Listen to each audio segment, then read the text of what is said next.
All right. So why don't we go down the running order real quick? We've talked about a lot of these guys already, but let's just zip right down it. I mean, Joseph Newgarden starts in 17th place, wins the race for Penske. Penske's 19th win at the Speedway, and kind of justice, I guess, for Roger Penske after taking over leadership of the Speedway and Yeah, struggling for years since he did it. You know.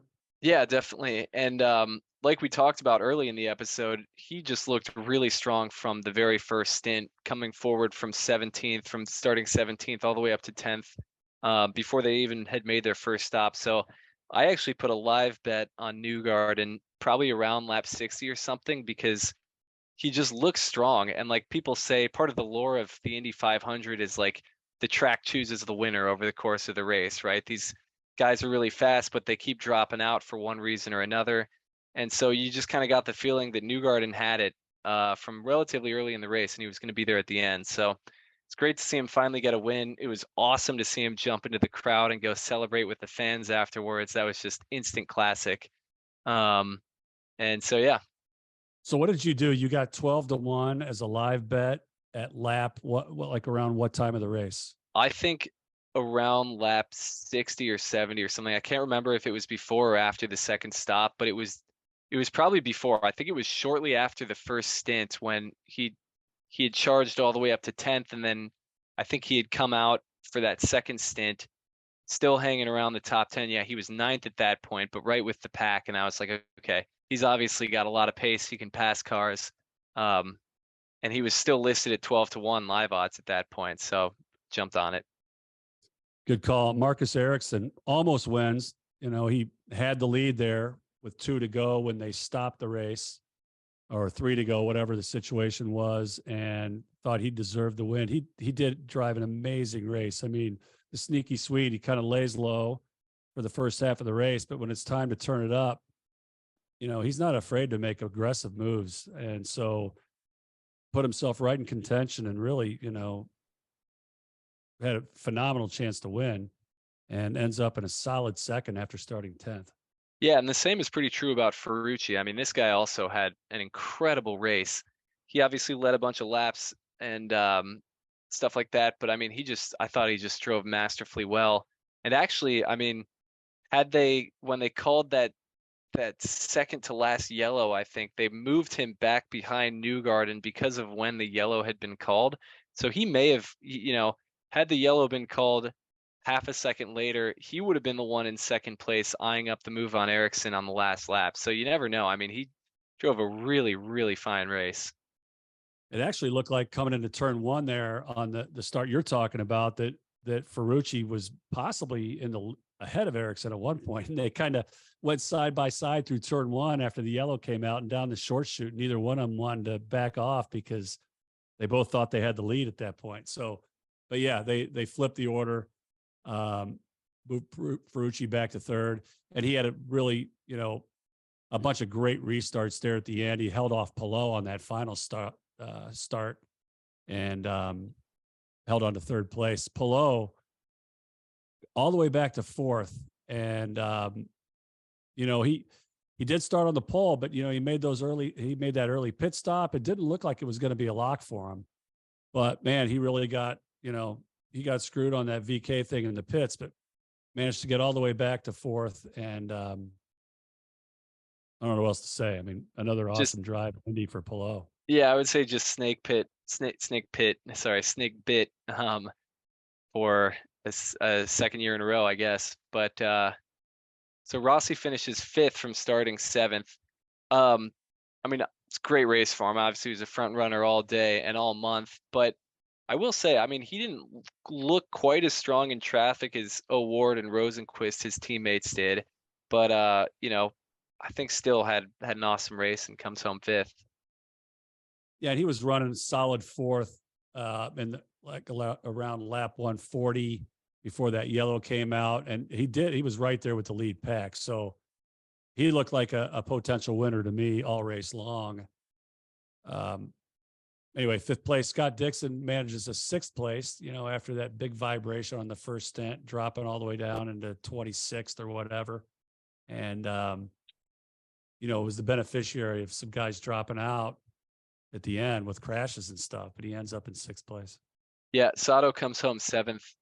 He looked really strong. He was also moving up at a lot of different points in this race, passing guys, and he tops up on lap 150 under that yellow, and I think was in really good shape. And you see where Palou blended out. Sato may have been able to do the same thing if he waited a few more laps to pit, but still, good race. Comes home 7th in the Ganassi. Yeah, Connor Daly starts 16th, winds up 8th. Actually, was pretty solid in the top 10. I mean, he really looked strong all day. It's just tough to get over the hump and get up to the front, but I would say he had an excellent race.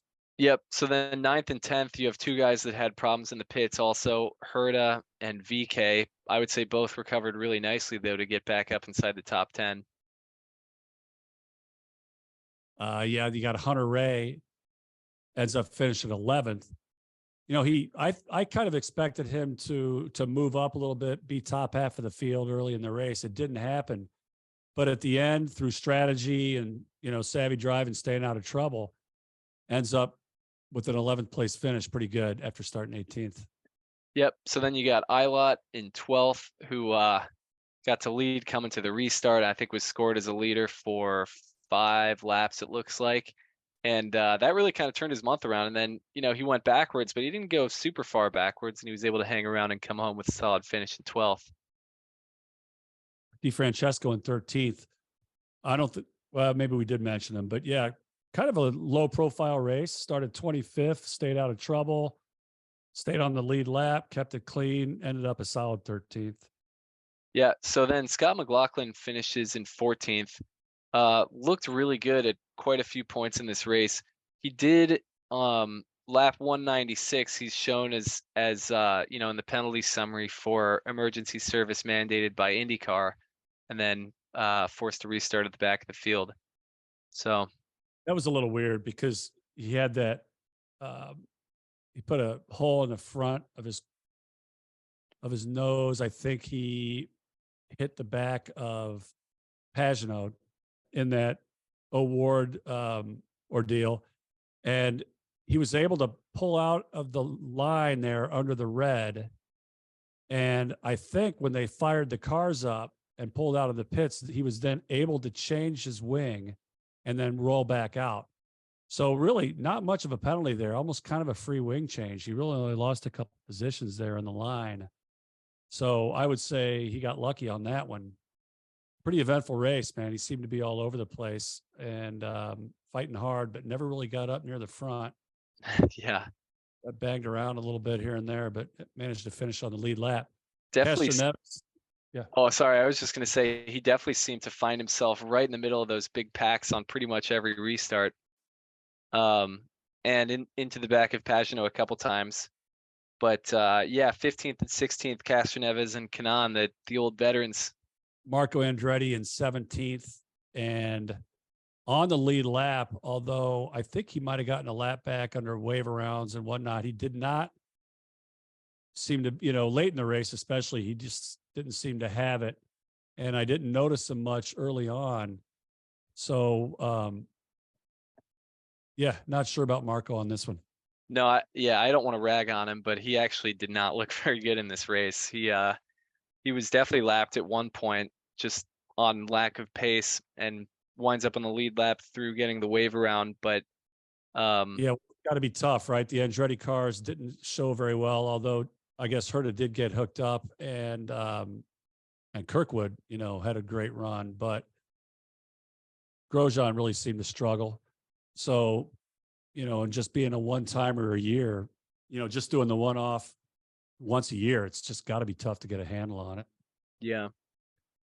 So didn't mean to just breeze by Castroneves and Kanaan like that. I don't know if we have anything to say. I think I sort of chose to breeze by him because so much has been said about those guys they kept talking about Kanaan all race of being the last race. And, Castro's got us 4 wins. I figured we could just leave that alone, but go ahead if you got something. Well, not really. I mean, it does sound like it was pretty emotional for them. I think particularly when they found themselves close together on the track. I mean, they're old IRL guys. They were probably the first names to really emerge from the IRL when that series after the split, when it started to pick up momentum momentum. You know, obviously I was an IndyCar fan at that point, so I can't really speak from experience, but just from you know, I'm a student of the history of IndyCar, so from what I understand, and they're both wildly popular drivers. So, um, yeah, I mean, I don't know if they're disappointed to finish back there or just or relieved or what. But it was great to have them in this race, and you know, and yeah, they've obviously got a lot of media attention, a lot of fans, and everything. Okay, so we got Marco. That's 15th and 16th. Marco in 17th. Jack Harvey in 18th manages to get I guess a decent finish. He's the first guy. Well, he's just one lap down. He's the only guy on that lap. But you know, tough Indy 500 for the whole Rahal team, and he kept it clean, brings it home in 18th in one piece. Yeah, Lundgaard, 19th, 2 laps down behind him. And then, I mean, most of the field after that was involved in incidents or had a mechanical problem from there on down. Yeah, so Carpenter actually I think he had a good race, caught up on that second to the straightaway restart crash along with Peterson. Graham Rahal was involved in that. Yeah, so along with Carpenter, Peterson got caught up on that front straight crash. Had a pretty good race. I mean, you know, had good pace, had an amazing qualifying run. He kept pitting early, and I don't know if it was just bad fuel consumption or if the team had just chosen to just keep him, you know, just pit him when there was less traffic in and out of the pits, just as a conservative play. But was having a good race, smart race, staying out of trouble, and kind of got caught up through no fault of his own, but did earn the Rookie of the Year. So congratulations Yep, to Ben congratulations to Peterson. him on Yep. that. So right behind him then was Ray Hall, who actually I think collected him in the stack up in that front straightaway incident. But then you've got Power, who's actually listed as running, although he brushed the wall and had to come in. I guess they fixed whatever that issue was that he picked up. I think right rear toe link or something, but finishes all the way down in 23rd. And Pato all the way down in 24th after, you know, damn good race and with a great chance to win. Didn't go his way. And I think, like I said earlier, I think he probably could have been a little more patient. He did have a tire advantage, but we'll never know. And then in 25th, Simon Pagenaud. Yeah, Pagenaud was driving a really good race as well, but just another you know, casualty of these late race yellows. So he winds up 25th. 26th, Augustine Canapino. Um, pretty darn good for his second ever oval. And actually, I don't know if we mentioned it, but he had a huge moment early in the race right in front of us that the TV cameras never saw. But probably about 10 laps into the race, he was by Marco Andretti, and he was going for his first pass ever in the Indy 500, right? His Indy 500 career.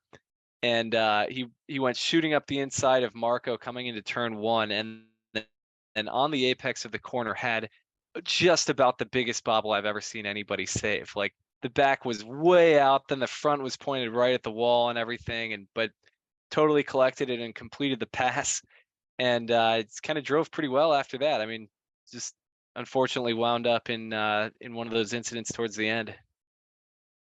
Yeah, Felix Rosenquist in 27th. I'd say he's got to be disappointed. I mean, he had a great race. He lost control in the Newgarden wake. You know, you mentioned how the pass went down. Can't really blame Newgarden at that point in the race. It was just one of those things, but too bad for Rosenquist. And then Kyle Kirkwood gets caught up in it, ends up on his lid after a hard hit. I'd say both of those guys are pretty lucky, along with everybody, you know, in that area of the track, to just be able to get up and walk away from that. And then David Malukas in 29th. Yeah, Malukas, he picked up that contact, so I actually didn't really follow him that closely during this one.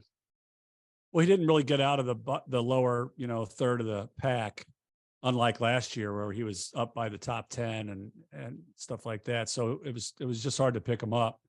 Grosjean, same thing, really bottom third of the pack. Well, maybe not all the way down that low, but faded and then, you know, had his own incident there outside of turn 2 again, like he did last year.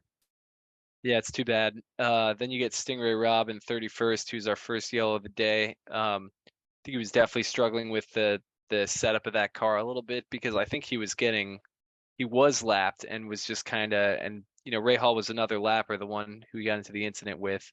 But yeah, he's just trying to hang on, and I think that's a mistake that's all too common at Indianapolis, getting up in the marbles like that. RC Anderson, 32nd. I mean, you got to give that team credit for making the race. And he looked okay out there. They started having problems. I don't know if it was electrical. They kept pitting and eventually dropped out. But so we didn't really get to see what he could do. But credit for making the race. I think they'll be back next year, probably bigger and better. Catherine Legg would even mention I'd say, kind of a tough race. She she started outside of or in the middle of the 10th row, sort of dropped to the back right away and had an issue in the first pit stop, just kind of hooked it into the wall and bent either the front or the rear toe link and just, spent the next 20 or 30 laps trying to sort that out until finally just hanging it up Yeah, on the but 41. yeah, so it's a tough race. But to her credit, I mean, the whole team was really struggling all month, and for her to be the one-off, to her teammates who are all full-timers, to out-qualify all of them and look really strong, I think that's something to be proud of when it's all said and done. All right, that wraps it up. Joseph Newgarden is your champion, and we're off to Detroit. Yeah, brand new circuit through the streets. Can't wait. I can't wait either. Hopefully you'll tune in for it, the recap of that one, and enjoy the race.